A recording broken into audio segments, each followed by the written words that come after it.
Hello mga kananay, welcome sa aking mini vlog. Ngayon mga kananay ay maglilinis ako ng aming taas. Ayan mga kananay, nakikita nyo ba yung mga kalat na yan? Mga kananay, hindi lahat mga kalat yan. Syempre mga kananay, pag ako naglilinis, gusto ko ay tanggalin ko muna lahat ng mga gamit dyan para matanggal yung mga pwede nang itapon at hindi nang gamit. Kasi mga kananay, merong mga bubwit na namamahay kasi nga may mga aklat na mga anak ko na kinakain nila or doon sila namamahay. Kaya yan mga kananay, samahan nyo ako sa aking mini vlog na maglinis. O di ba mga kananay, ganyan din ba kayo maglinis mga kananay? May nakita akong damit din ng anak ko, naghalo-halo na yung mga damit. May mga bag na hindi naman ginagamit na sira na, pwede na nating itapon yun kasi kalat lang yun. Ayan mga kananay, gusto ko talaga, hindi ko alam kung anong gagawin ko. Magpupunas pa ako ng bintana o magwawalis dahil sa dami ng kalat na yun mga kananay.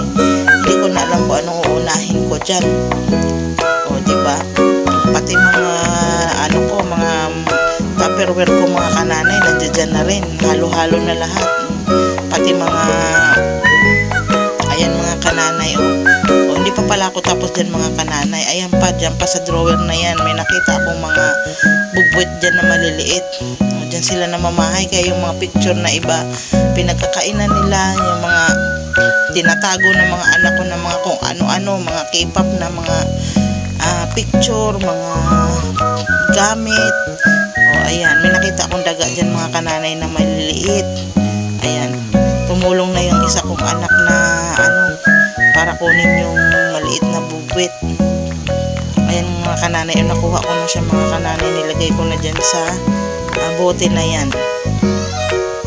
O diba, para kami, ayan, iniisa-isa ko, nakatakas pala yung isa mga kananay. At yan yung aso namin, nanggigigil na siya dun sa nanggigigil na siya dyan sa bubwit na nilagay ko dyan. Malamang yan mga kananay, gaganti yung magulang ng bubwit na yan. Hindi ko alam kung anong gagawin nila, basta tatapon ko na lang yan mga kananay kasi itong aso na to nanggigigil na talaga siya, gusto niya tanggalin yan dyan. O diba, ang dami ko pang mga papel-papel na dapat itapon.